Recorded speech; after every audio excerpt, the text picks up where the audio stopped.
బుద్ధుడు ఒకానొక జన్మలో ఆయన అంటే 500 జన్మలు తన గత 500 జన్మని మీరు తెలుసుకోండి అని ఆయన చెప్పారన్నమాట శిష్యులకు. ఎందుకంటే నా గత జన్మలు ఎలా ఉన్నాయో తెలుసుకుంటే దాన్ని బట్టి మీరు నేను ఇంత గొప్పగా ఇలా ఎందుకున్నాను, ఎన్లైటెన్గా ఎందుకున్నాను మీకు అర్థమవుతుంది అని ఒక 500 జన్మలు ఇంపార్టెంట్గా చెప్పారన్నమాట. ఓకే. అందులో ఒక జన్మలో మరి బుద్ధుడు మరి తను ఒక 60 సంవత్సరాల వయసు వరకు జీవించిన తర్వాత 60 సంవత్సరాల తర్వాత తను మరి నేను సన్యాసం తీసుకుందాం అనుకున్న, పిల్లలందరూ సెటిల్ అయిపోయారు కదా అనేసి చెప్తారు అనమాట. వాళ్ళ భార్యకి చెప్తే వాళ్ళ భార్య అంటది నేను కూడా మీతోటే వస్తాను అంటది. అంటే సన్యాసం అంటే చాలా రూల్స్ అండ్ రెగ్యులేషన్స్ ఉంటాయి. మనము మరి కట్టుబట్టలతో అదే సన్యాసం డ్రెస్సుతోటి ఎన్నెన్నో చోట్ల తిరగాల్సి వస్తుంది. ఒక నైట్ ఒక చోట స్టే చేసాం, 3 రోజుల కన్నా ఎక్కువ స్టే చేయకూడదు అన్నమాట. 3 రాత్రుల కన్నా మారుతూనే ఉండాలి. అలా ఎన్నెన్నో రూల్స్ అండ్ రెగ్యులేషన్స్ ఉంటాయి. ఎందుకని ఆ సన్యాసం ఒక చోటు ఉంటే ఇక్కడ అటాచ్మెంట్స్ అయిపోయి అక్కడే ఇరుక్కుపోతారని అలా రూల్స్ పెట్టారనమాట. సన్యాస ధర్మ ప్రకారంగా అలా కొన్ని రూల్స్ ఉన్నాయన్నమాట. ఎలా అంటే స్పిరిచువల్ గా బాగా ఎదగడానికి కొన్ని రూల్స్ వాళ్ళు నేర్చుకుంటూ ఉన్నా, నేర్పిస్తున్నా, తిరుగుతూనే ఉండాలి, ఒక చోట ఉండకూడదు అనమాట. అలా అయ్యేసరికి ఇన్ని రూల్స్ ఉంటాయి అంటే అయినాక నేను మీతోటే ఉంటాను, ఎందుకంటే మీరు అలానే నిర్ణయం తీసుకుని ధర్మపత్నిగా ఉన్నాం అనుకున్నాను, నేను మిమ్మల్ని ఫాలో అవుతాను అని చెప్తున్నాను. సరే అనేసి అలా ఫాలో అవుతూ ఇద్దరు ధ్యానం చేసుకుంటూ ఇక్కడ అంతా తిరుగుతూ మెడిటేషన్ చేసుకుంటూ వెళ్తూ ఉంటారు. వెళ్తున్న క్రమంలో ఒకసారి ఒక అడవిలో ఉంటారు అనమాట. అడవిలో ఉన్నప్పుడు బుద్ధుడు ధ్యాన సాధనలో ఉంటాడు. ఆ జన్మలో బుద్ధుడు మరి ధ్యాన సాధనలో మెడిటేషన్ చేస్తున్నప్పుడు ఈమె అంటే బుద్ధుడు యొక్క సన్యాసం యొక్క డ్రెస్ ఉంటుంది కదా, ఆ డ్రెస్ చినిగిపోయిన దానికి ఆ సూదితో కుడుతుంది. కుడుతున్న సమయం లోపల రాజు వేటకని వెళ్తూ అటువైపుగా వెళ్తూ చూస్తారన్నమాట. చూసినప్పుడు అరే ఇంత అందమైన ఆమె అడవిలో ఏం చేస్తుంది ఈ సన్యాసితోటి అనేసి ఈ అందము ఎట్లాంటిది అందం అంటే ఈమె రాణివాసంలో ఉండాల్సిన ఆవిడ. ఓకే, చక్కటి మన రాణి దగ్గర కానీ మన ఉద్యానవనాల్లో కానీ చక్కగా మంచి ప్లేస్లో ఉండాల్సిన ఆవిడ అడవిలో ఇంత కష్టాలు పడుతుంటే ఎందుకు నాకు నచ్చడం లేదు అనుకుంటాడు. అనుకున్న తర్వాత రాజు అంటే ఇప్పుడు వెళ్ళి ఇతన్ని మరి ఈమె వస్తా అంటే ఆ సన్యాసి ఆయన వీళ్ళిద్దరు భార్య భర్తలో ఉన్నా అర్థం చేసుకుని సరే మరి ఈమె గట్టిగా బలవంతంగా తీసుకెళ్ళైనా కానీ ఆమె రాణివాసంలో ఇక్కడ మంచి ప్లేస్లో పెట్టాలి అని రాజుకు అనిపిస్తుంది అనమాట. అనిపించిన తర్వాత కాకపోతే ఇప్పుడు ఇతనికి ఏమన్నా అంటే అతని దగ్గర తపోశక్తి ఉందనుకోండి, శాపం పెడితే నిజమైపోద్ది. అందుకే ఆయన దగ్గర తపోశక్తి ఉందా లేదా ఫస్ట్ టెస్ట్ చేద్దాం అనుకుని ఇతని కోపం ఉందంటే తనకి తపోశక్తి లేదనమాట. ఎందుకంటే తపోశక్తి కోపం ఉన్న వాళ్ళకి ఏదో ఒకటి అనేస్తుంటారు, వెంటనే ఖర్చు అయిపోతుంటారు. సరే అనేసి ఫస్ట్ వెళ్ళి క్వశ్చన్ అడుగుతారు అనమాట. నమస్కారం అండి అని చెప్పి, నమస్తే అండి అంటే మీరు ఒక శత్రువు ఎవరన్నా ఉంటే మీరు ఆ శత్రువుని ఎలా మీరు ట్రీట్ చేస్తారు అని అడుగుతారు అన్నమాట. శత్రువుని చంపేదాకా నేను నిద్రపోను అని చెప్పేస్తాడు బుద్ధుడు. చెప్తారా క్లియర్గా, శత్రువుని చంపేవాక అసలు ఛాన్సే లేదు, నిద్రపోనంతే, చంపాల్సిందంతే అని చెప్పేస్తామా. అనగా రాజుకు వెంటనే లోపల సంతోషం అనిపిస్తుంది, అబ్బా దొరికిపోయాడు, దగ్గర ఏ శక్తులు విద్యలు లేవు, ఊరికి ఎలా కూర్చుంటున్నా శత్రువుని చంపేదాకా నిద్రపోంటున్నా అంటే తను చాలా కొత్తవాడే అనుకుంటా, అంత తెలీదు, సబ్జెక్ట్ తెలీదు, ధ్యానం చేస్తున్నారు, తపోశక్తులు అనేవి ఏముండవు, ఏదైనా ఏమన్నా పట్టించుకోవాల్సిన అవసరం లేదు, ఉత్తుతనే అనేసి రాజు క్లారిటీ వచ్చేసి భటుని చెప్పేసి తీసుకొచ్చేసాను ఏమని మన రాణివాసం దగ్గర తీసుకెళ్ళిపోదాం అనేసి అనగానే భటులు అందరూ వచ్చేసి ఆమె పట్టుకుంటారు, లాక్కుని తీసుకెళ్ళిపోతుంటారు. దానిలో పల్లెకిలో కూడా ఎక్కిచ్చేస్తారు, తీసుకెళ్ళిపోతాను. అలా ఒక 1/2 కిలోమీటర్ 1 కిలోమీటర్ వెళ్ళిపోతాను. వెళ్ళిపోయిన తర్వాత రాజుకి ఒక అనుమానం వస్తుంది, ఇదేంటబ్బా శత్రువుని చంపేదాకా నేను నిద్రపోను అన్నాక అనేసరికి వీళ్ళు భటువులు వచ్చి లాక్కుని వెళ్ళిపోతుంటే గొడవ పెట్టి ఆపండి అని అదని షాప్ ఏదో పెద్ద డ్రామా చేస్తాడేమో అనుకుంటారు అనమాట. ఏం చేయట్లేదు, 1/2 కిలోమీటర్ 1 కిలోమీటర్ వచ్చేసాం, అయినా వెనకాల పరిగెత్తుకుంటూ వచ్చి పెద్ద డ్రామా అవుతుందేమో అనుకో, ఏమీ అవట్లేదు, మళ్ళీ ఎందుకు ఏదో తడుతుంది, ఏదో వెయిట్ చేయండి మళ్ళీ వెళ్దామని వెళ్ళి అడుగుతారు. నమస్కారం అంటే మీరు ఇంతకుముందు చెప్పిన దానికి మీరు చేస్తున్న దానికి నాకు సూట్ అయ్యంటే అనిపించట్లేదండి, మీరు ఇంతకుముందు ఏం చెప్పారు, శత్రువుని చంపేదాకా నిద్రపో అన్నారు, మరి మీ భార్యను మేము తీసుకెళ్తుంటే మీరు ఏం చేయకుండా అలా కూర్చున్నారు ఏంటి అంటే అప్పుడే చంపేస్తా కదా, నాకు కోపం వచ్చింది, ఆ కోపాన్ని అప్పుడే చంపేసి ధ్యానంలోకి వచ్చింది రాజు. కోపమే శత్రువా? తన కోపమే తనకు శత్రువు కదా. ఓకే. నాకు కోపం వచ్చింది, ఆ కోపాన్ని వెంటనే చంపేసి అప్పుడే నేను ధ్యానం చేయగలుగుతున్నాను కదా, లేకపోతే ఎలా చేయగలుగుతాను నేను అని చెప్తాడు. అనగానే వెంటనే అమ్మ నేను అనుకున్నాక నీకు గొప్ప తపోశక్తి ఉన్నాయి. ఇలాంటి వాళ్ళతోటి వీళ్ళు అసలు అంటే తపోశక్తిని ఉపయోగించి కోపంతో శాపాలు కూడా పెట్టరు. ఇలాంటి వాళ్ళు ఇంకా గొప్ప వాళ్ళు. కానీ వీళ్ళకి ఇబ్బంది ఎక్కడ జరుగుతుందో అని ప్రకృతి వీళ్ళని ప్రొటెక్ట్ చేసి ప్రకృతి శాపాలు పెట్టి ప్రకృతి చాలా కర్మని ఇస్తూ ఉంటుంది అన్నమాట. చుట్టుపక్కల దేవతలందరూ కూడా అలాంటి వాళ్ళ జోలికి అసలు వెళ్ళొద్దని నమస్కారం పెట్టేసి వెంటనే క్షమించండి అని చెప్పేస్తే, నేను క్షమించడానికి ఏం లేదు అంటారు. అయినా కానీ ప్లీజ్ మీరు క్షమించండి, నేను వెళ్ళాను. సరే ఓకే, నేను ఎప్పుడు నేను ఫస్ట్ ఆఫ్ ఆల్ బాధపడితే, నేను కోప్పడితే కదా నాకు క్షమించాలి, నాకేం బాధ ఏం లేదు అని చెప్పేసి, సరే పర్వాలేదు అని చెప్పేసి ఓకే అలా.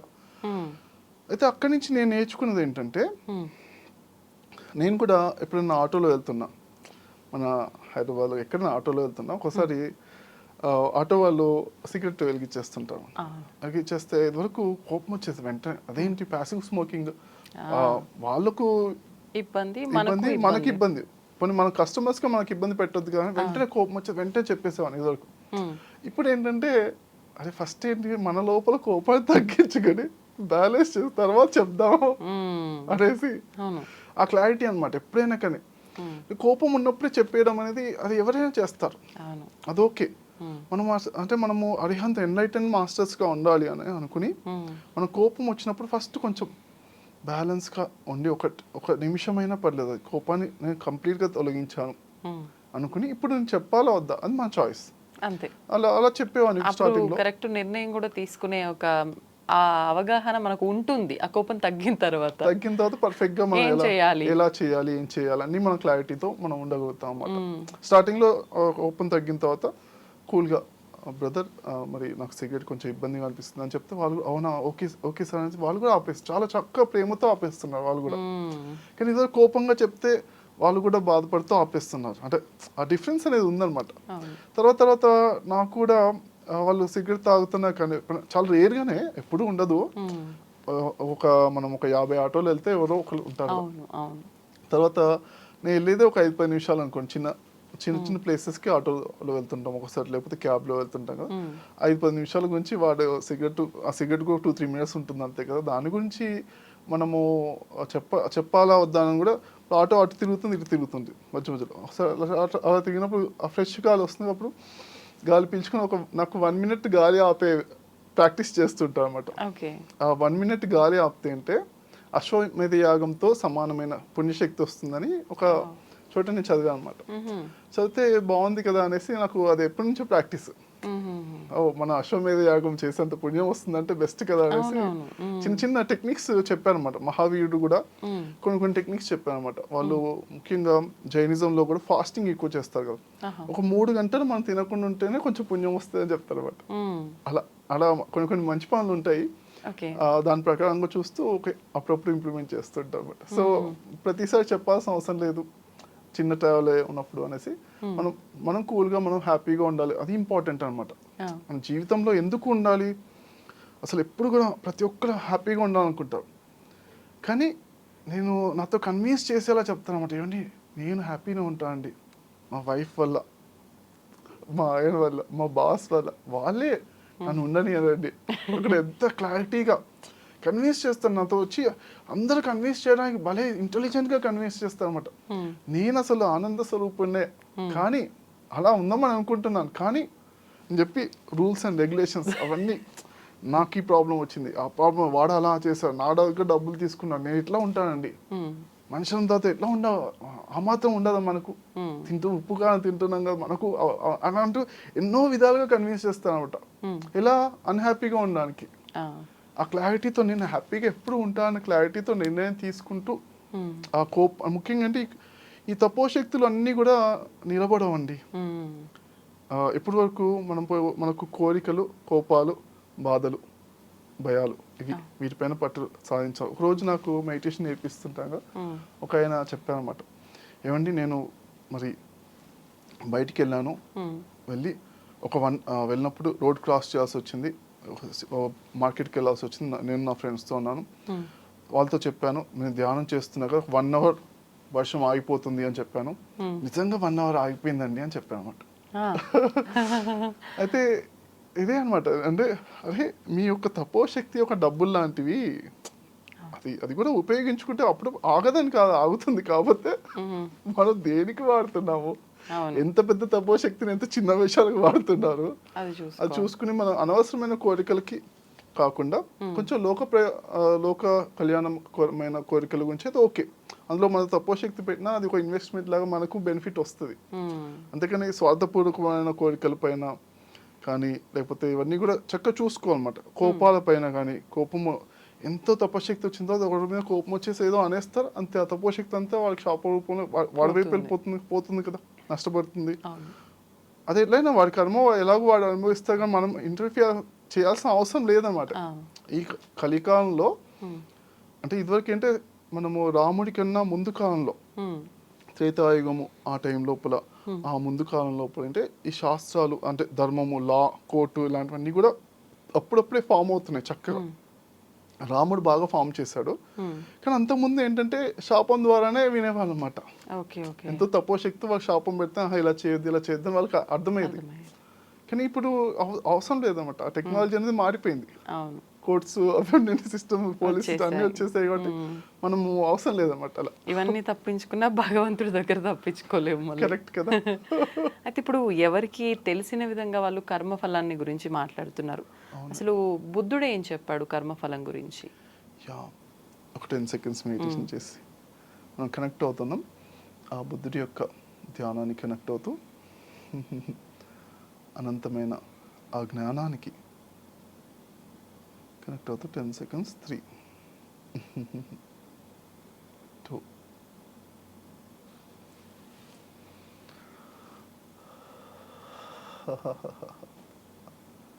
1 0. Thank you. సో బుద్ధుడు ముఖ్యంగా మరి కర్మ సిద్ధాంతము మన హిందూయిజంలో ఏదైతే ఉందో తను కూడా చెప్పారనమాట, సేమ్ కర్మ సిద్ధాంతం చెప్పారు. చెప్తూ ఎన్నో ఎగ్జాంపుల్స్ చెప్పారనమాట. 1 2 కాదు 100 ఎగ్జాంపుల్స్తో చెప్పారు ఆయన. చెప్తూ తను అంటే డబ్బులు ఎలా రావాలి అని అడుగుతుంటారు మామూలుగా అందరికీ ఉంటుంది కదా. దాని గురించి తన లైఫ్లో ఒక జన్మ లోపల ఉందన్నమాట. ఆ జన్మను ఎక్స్ప్లెయిన్ చేస్తూ చెప్పారనమాట. గౌతమ బుద్ధుడు ఒకనొక జన్మలో అతను బాగా రిచ్గా పుడతాడనమాట. రిచ్గా పుట్టిన తర్వాత బాగా రిచ్గా ఉన్నాడు కదా, సంపాదనతో బాగా హ్యాపీగా జరుగుతుంది కదా. తను ఏంటంటే అప్పుడప్పుడు టైంపాస్కి వెళ్ళి ఒక 1 hour స్పీచెస్ ఇస్తూ ఉంటాడు అనమాట. స్పీచెస్ ఇస్తున్నప్పుడు అన్ని స్పీచెస్ ఇస్తూ లాస్ట్లో ఒక సెంటెన్స్ ఒక పోయం లాగా చెప్తారనమాట. అన్ని స్పీచెస్ మామూలుగా అక్కడ లోకల్ లాంగ్వేజ్లో మాట్లాడినట్టు మాట్లాడతారు. ఒక పోయం లాగా కొంచెం అది సంస్కృతంలాగా కొంచెం అర్థం కానట్టు ఒక పోయం చెప్తూ ఉంటారు అనమాట. అయితే అన్నీ అర్థమవుతుంది, లాస్ట్లో పోయం ఏంటో ఏదో చెప్పేసి ఏం చేసేస్తున్నా అని ఎవరంత పట్టించుకోరు. ఒక రోజు వాళ్ళ ఆవిడ అడుగుతుంది అనమాట, ఏంటండి మీరు ఏదో పోయం చెప్తున్నారు, దాని మీనింగ్ ఏంటని అడుగుతుంది అనమాట. అయితే చెప్తానమాట, అబ్బా నేనేంటే తను అంటే అప్పుడు ఆ కాలంలో అంటే కొన్ని ఆచారాలు అవన్నీ ప్రకారం ఏంటే ఎప్పుడైనా సొంత డబ్బా కొట్టుకోవద్దు అన్నట్టుగా నా గురించి అంటే అడగందే చెప్పొద్దు అన్నట్టుగా నాకు ఒక జన్మ నేను అంటే తెలుసుకున్నాను. నేను అప్పుడప్పుడు ధ్యానం చేస్తుంటాను కదా, దానివల్ల ఆ ధ్యానం లోపల గత జన్మలు కనిపిస్తున్నాయి. నాకు ఒక జన్మ నాకు తెలిసింది.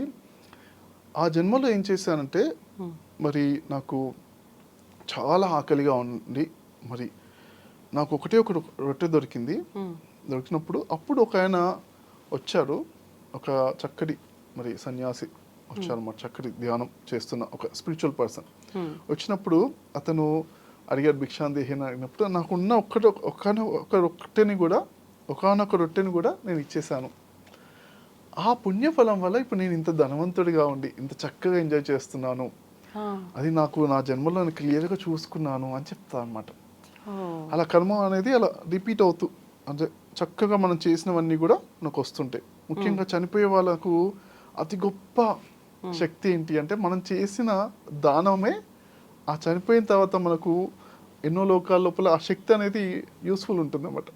మనం ఎక్కడైతే ఇక్కడ ఎర్నింగ్ ఎలా చేస్తున్నామో అలానే మనం చేసే దానాలన్నీ కూడా వేరే లోకాలకు వెళ్ళినప్పుడు అలా ఎర్నింగ్ లాంటివి అనమాట. అలా చెప్పారు. ఓకే, ఇది కర్మ సిద్ధాంతం చెప్పినా కానీ ఆయన ఒకటి క్లారిటీగా చెప్పింది అంటే 3 రకాల కర్మలు ఉన్నాయని చెప్పారు అనమాట. పాపకర్మలు, పుణ్యకర్మలు, కుశల కర్మలు అన్నాడు. అని ముక్తి కర్మలు అన్నమాట. అంటే ఏంటి, ఇది పాపము చేసినప్పుడు నెగిటివ్ కర్మలు చేస్తే నెగిటివ్ సిచ్యువేషన్స్ వస్తున్నాయి. పుణ్యకర్మలు చేసినప్పుడు బాగా మరి మనం మల్టిప్లై అవుతున్నాం, గొప్ప వాళ్ళం అవుతున్నాం, చాలా చక్కటి లాభాలు వస్తున్నాయి, భోగ జీవితం అనమాట, మనీ ఇలాంటివి వస్తున్నాయి. ఇవి రెండు ఉన్నాయి. కాకపోతే ఏంటే ఇవి రెండు కూడా మన సంఖ్యలు లాంటివే. ఎలా అయితే సంఖ్యలు పెడితే మనకి ఎక్కువ ఫ్రీడమ్ ఉండదో, బంధించినట్టే ఉంటుందో, మరి పుణ్యకర్మలు కూడా బంగారు సంఖ్యలు లాంటివి. ముఖ్యంగా మనకి కావాల్సిందంటే కుశల కర్మలు, ముక్తి కర్మలు అంటే మెడిటేషన్ రిలేటెడ్ కానీ మన ధ్యాన సాధన లేకపోతే ఆధ్యాత్మిక సాధన, ఆత్మ అంటే ఆనందానికి సంబంధించిన కానీ రీసెర్చ్ చేయాలి. ఈ ట్రైన్ యువర్ మైండ్ అంటే ఏంటంటే మన మైండ్ని పట్టులో సాధిస్తే, మనం ఎవరైతే మైండ్ని పట్టు సాధించారో వాళ్ళు ప్రపంచాన్ని పట్టులో సాధించినట్టు అనేది ఆయన చెప్తూ ఇక్కడ చెప్తారన్నమాట. అన్ని దానాల లోపల సబ్బదానం దమ్మదానం జీనాతి అని ఒక సెంటెన్స్ చెప్పారన్నమాట. అన్ని దానాల లోపల, సబ్బదానం అంటే అన్ని దానాల లోపల ధర్మదానం, దమ్మదానం అంటే ధర్మానికి సంబంధించిన దానము, జినాతి అది గొప్పగా మరి నిలుస్తుంది. అది ధర్మదానం అంటే జ్ఞానాన్ని బోధించటమా, జ్ఞానాన్ని, ధర్మము అంటే ఏది మంచి ఏది చెడు, అంటే మెడిటేషన్ రిలేటెడ్ స్పిరిచువాలిటీకి సంబంధించిన అన్నమాట. ఇలా ఇది హైయెస్ట్ అని చెప్పారు అన్నమాట. ఈ విధంగా మనము ఏంటంటే మరి ఈ ముక్తి గురించి మాట్లాడడం అనేది గొప్ప విషయం. మనం ఏంటే నేను కూడా చిన్న సమయంలో, చిన్న ఏజ్లోనే 3rd క్లాస్ 4th క్లాస్లో పుస్తకంలో చదివాను అనమాట. మానవ జీవితంలో సర్వోత్కృష్టమైనది ముక్తి పొందడం అని చదివాను. అది ఎప్పుడైతే చదివానో అంటే దానిపైనే ఫోకస్ ఉంది ఫస్ట్ నుంచి కూడా. అలా ఫోకస్గా ఉండము, దాని గురించి మాట్లాడము, దాని గురించి మనము డిస్కస్ చేయడము, మనము అంటే మన డైలీ లైఫ్లో ఎన్నిసార్లు బాధపడుతున్నాం, ఆ బాధపడేది మనం ఏ విధంగా అవాయిడ్ చేయొచ్చా, అంటే ఇంకా ఏమైనా బెటర్గా ఉండొచ్చా, ప్రతిసారి బాధపడితేనే పనులు చేయాలా, ఓకే ఆ బాధపడకుండా కూడా ఏమైనా చేయొచ్చా, ప్రతిసారి కోప్పడాలా. ఒక ఆవిడ, నేను ఒక యాంగర్ మేనేజ్మెంట్ వర్క్షాప్ తీసుకున్నప్పుడు ఒక ఆవిడ అడిగిందనమాట, అండి మా డాడీ 70 సంవత్సరాల వయసు, నాన్నగారు మరి రోజు 9ంటికి ట్యాబ్లెట్ వేసుకోవాలి, అంటే ట్యాబ్లెట్ వేసుకోవాలంటే 8-9ంటికి టిఫిన్ చేసేసి ఆ డయాబెటీస్ ట్యాబ్లెట్ వేసుకుంటే ఆయన హ్యాపీగా ఉంటారు, నాకు హ్యాపీగా ఉంటారు. కానీ ఆయన ఎప్పుడు 10-11 అయినా కానీ టిఫిన్ చేయరు. నేను ఆయన తిడుతున్నా, అది కూడా 5 years నుంచి తిడుతూనే ఉన్నా. ఆయన మాత్రం టైంకి తినట్లేదండి. నేను ఎట్లా నా కోపాన్ని, మీరు కోపాన్ని జయించాలంటే ఎట్లా ఉండాలండి, ఆయన తినకపోతే అన్నాడు. మీరు ఆల్రెడీ 5 years నుంచి తిడుతున్నారు, కోపానికి అర్థం ఉందేమో అనిపిస్తుంది. అదే కదా నేను అడిగాను, మరి 5 years తిడుతుంటే మరి ఆయన మారారా? లేదు. పోనీ మీకు లాభం ఏమైనా వస్తే మీరు తిట్టారు కాబట్టి లాభం ఉందంటే ఓకే మంచిది. లాభం లేనప్పుడు ఎందుకు తిడుతున్నా అండి? ఇప్పుడు తన కోపమే తనకు శత్రువు అంటారు. ఇప్పుడు మీ పాపాలే మీ రోగాలు అంటే నమ్ముతారు, నమ్మరు. కానీ మీ కోపాలే మీ రోగాలని నమ్ముతారు కదా. అవును, మన కోపమే మనకు వచ్చింది, అనవసరమైన రోగాలు వస్తున్నాయి, హెల్త్ ప్రాబ్లం అన్ని ఖరాబ్ అవుతున్నాయి కదా. ఆయన ఆల్రెడీ ఖరాబ్ అయింది, మీరు ఎందుకు ఖరాబ్ చేసుకుంటున్నారు? ఓకే, మీ ఇష్టం. ఓకే, మీరు ఇప్పుడు 5 years అయింది, ఆయన ఇంకో 30 years బతుకుతారు అనుకుందాం. 30 years ఇలానే తిట్టి మీ ఆరోగ్యం ఖరాబ్ చేసుకుంటారా, లేకపోతే మీరు హ్యాపీగా ఉండేట్టుగా ఏదో ఒకటి ఏం చేస్తారో మీరే ఆలోచించండి. సొల్యూషన్ నేను ఇవ్వట్లేదు, మీరు కూడా మెదడుకు పదును పెట్టండి అని చెప్పాము. అంటే నెక్స్ట్ రోజు అంటే సాటర్డే సండే వర్క్షాప్ అనమాట, జస్ట్ ఈవినింగ్ 1 hour జూమ్లో. నెక్స్ట్ సండే కదా, మార్నింగ్ వాళ్ళ డాడీతో మాట్లాడిందంట, చెప్తుందన్నమాట. నెక్స్ట్ సండే ఈవినింగ్ లా చెప్పేస్తుంది, నాన్నగారితో మాట్లాడినదండి, నేను ఇప్పటి నుంచి నాన్న మేము కోపంగా తిట్టడం గొడవ చేయను, చెప్పా అంటే ప్రేమతోనే చెప్తాను నాన్న. మనం ఉన్నదే కొన్ని రోజులు హ్యాపీగా భూమి మీద, జీవితం చిన్న జీవితం, ప్రేమతోటే మాట్లాడుకుందాం. నువ్వు ఆ ప్రేమతోనే ఉండి టైంకి వేసుకుంటే హ్యాపీ, లేకుండా కానీ నేను ఇంకా ప్రేమతోనే చెప్తాను. ఎందుకంటే కోపంతో చెప్తే అవట్లేదు, పని అయితే పని, కోపంతో చెప్పి పని అయిపోయింది, హ్యాపీ. రోజు అదే కోపం ఎందుకండి, కొంచెం ఆలోచించండి అనేసరికి ఆమె చెప్పేసి క్లారిటీతో చెప్పేసేది. అలా మనకేంటే రిపీటెడ్ బాధలు ఉంటాయి, రోజు రిపీటెడ్ కోపం ఉంటాయి. ఇవి కొంచెం ఆలోచించాలన్నమాట. అరే ఇది రిపీట్ అవుతుంది, ఇదే అది రిపీట్ కాకుండా చూసుకోవాలి, కొంచెం చేసుకుంటే అదే ముక్తి, ఆనందకరమైన జీవితం ముక్తి జీవితం అన్నమాట. ముఖ్యంగా నేను గమనించింది అంటే రిపీటెడ్ ప్యాటర్న్స్ ఉంటాయి అన్నమాట. ప్యాటర్న్స్ గమనించుకుని దానిపైన వర్క్ చేయాలి. నేను పొద్దున లేవగానే నేను అంటా అన్నమాట, పిల్లలైనా మనుషులు ఎవరైనా కానీ పొద్దున లేవగానే మొదటి అరగంట మీరు ఎలా ఉన్నారు, ఆ అరగంట మీ రోజంతా డిసైడ్ చేస్తుంది. ఓకే, ఇప్పుడు మొదటి అరగంట మనం చికాగ్గా కోపంగా అబ్బా నాకు నిద్ర పట్టలేదు, లేకపోతే నాకు ఈ టైంలోకి ఎందుకు లేపారు, తప్పనిసరిగా జాబ్కి వెళ్ళాలా, అలాంటి ఆలోచనతో లేస్తే దానికి తగ్గట్టుగా రోజంతా అలానే ఉంటుంది కదా, ఎఫెక్ట్ చేస్తుంది కదా. మరి ఒక రోజంతా ఎఫెక్ట్ అయితే జీవితం అంతా అలానే ఉంటుంది కదా, అలాంటి రోజులే ఉంటాయి కదా. అందుకే మొదటి హాఫ్ అన్ అవర్ చాలా ఇంపార్టెంట్ అనమాట, చాలా దివ్యమైన హాఫ్ అన్ అవర్. అందుకే ఏంటంటే పిల్లల్ని కూడా చాలా మంది తల్లులు ముఖ్యంగా వాళ్ళు కూడా మంచి వాళ్ళే, అందరూ మంచి వాళ్ళే కదా. ఫస్ట్ మంచిగా చెప్తాను, నాన్న టైం అయింది నాన్న, 7ంటికి నువ్వు లేవాలి, 9ంటికి స్కూల్కి వెళ్ళాలంటే 7ంటికి లేవాలి నాన్న, టైం అయింది అంటారు. మంచిగా చెప్తే పిల్లలు ఆ టైంలో డీప్లో లేవబుద్ది కదా వాళ్ళకి. మళ్ళీ నన్ను అమ్మ ఒక 5 నిమిషాలు అంటే 5 నిమిషాలు ఇస్తారు ఒక్కోసారి, తర్వాత చెప్తారు, గట్టిగా చెప్తారు, గట్టిగా తిడతారు, ఇక తిట్టి లేపాల్సి వస్తుంది. మనకి 7:30కి బాగా బయట పూజ అన్నట్టు ఫుల్గా తిట్టడం కొట్టడం చేసి లేపాల్సి వస్తుంది. వాళ్ళు కూడా చికాకుతో లేచి రెడీ అవుతారు. అంతా వాళ్ళ మనసులు కూడా చాలా గందరగోళంగా, అన్యమస్తకంగా, అనీజినెస్తో ఇవన్నీ ఈ స్కూల్ ఇవన్నీ స్కూళ్ళ పైన కాలేజీల పైన అన్ని పైన తిట్టుకుంటూ ఈ స్కూలు అంటే పేలిపోతే బాగుండదు, టీచర్లు అందరూ రాకపోతే బాగుండదు. ఎంతో మంది ఫస్ట్ మా టీచర్ హెల్త్ ప్రాబ్లమ్ వచ్చి ఏదో మొత్తం కాలేజ్ ఎన్నోసార్లు మామూలుగా కామన్ అది, ఎంతో ప్రే చేస్తూ భగవంతుని ఎంతో ప్రే చేస్తుంటారు అందరు పిల్లలు. మరి ఇలాంటి సిచ్యువేషన్స్ ని బీట్ చేయడానికి ఎలా మార్చాలి అనేది కొంచెం ఆలోచించాలన్నమాట. నేను ఒక టెక్నాలజీ చెప్పాను. నేను ఫస్ట్ ఆఫ్ ఆల్ ఉపయోగించే టెక్నాలజీ అంటే, నేను మొదట లేవగానే కూర్చుంటాను, హాఫ్ అన్ అవర్లో కూర్చుని ఆలోచన రహిత స్థితిలో కానీ చక్కగా, అంటే మనం ధ్యానం అంటే ఇంకేదో కాదు, మనల్ని మనం ఆనందంగా ఉంచుకునే విద్యనే ధ్యానం. ఓకే, మనం ఒక హాఫ్ అన్ అవర్ ఎంత ఆనందంగా ఉండగలుగుతాం అది ప్రాక్టీస్ చేయాలన్నమాట. అంటే మనము హ్యాపీయెస్ట్ మూమెంట్స్ గుర్తెచ్చుకుని హ్యాపీగా ఉండగలుగుతాం కదా, అది ఓకే, దాంతో స్టార్ట్ చేయొచ్చు. బట్ అవి కొంచెం ప్రాక్టీస్ చేస్తుంటే గుర్తుకు తెచ్చుకోకుండా కూడా హ్యాపీగా డైరెక్ట్గా థాట్లెస్ స్టేజ్లో అలా ఉండడం చేసేది అది ధ్యానం, హైయెస్ట్ అనమాట. మన ఆలోచనతో మన విజువలైజేషన్స్తో చేస్తే అది ఓకే, కొంత పవర్ ఉంటుంది. అవి కూడా దాటిపోయి చేస్తే ఇంకా హైయెస్ట్ అన్నమాట. నిజంగా ఆత్మ లోపల ఉన్న ఆనందం కనెక్ట్ అవుతాం అన్నమాట. అది ధ్యానం అంటే. మరి అలా ఒక హాఫ్ అన్ అవర్ చేస్తాను, చేసిన తర్వాత మిగతా పనులను చేసుకుంటాను. అయితే మరి అప్పుడప్పుడు మరి హాఫ్ అన్ అవర్ టైం ఉండదు, ఆఫీస్కి వెళ్ళాము లేకపోతే సిచ్యువేషన్స్ ఉంటాయి, అప్పుడు కొంచెం తొందరగా అంటే లేట్గా లేచేస్తాం. ఆ రోజు మనకు కుదరలేదు అనుకోండి, హాఫ్ అన్ అవర్ ముందు అలారం పెట్టుకున్నా లేవలేదు, వాటెవర్. అప్పుడు ఏంటంటే మొదటి హాఫ్ అన్ అవర్ నేను చాలా నిదానంగా, చాలా కూల్, శాంతిపూర్వకంగా, ఆనందపూర్వకంగా బ్రష్ చేసుకున్నప్పుడు వీలైతే ఆలోచన లేకుండా ఉంటే అదొక శక్తి ఎక్కువ ఉంటుంది అన్నమాట, డిఫరెన్స్ ఉంటుంది. ట్రై చేస్తూ ఉండాలి ఈ బ్రష్ చేసే అంతసేపు.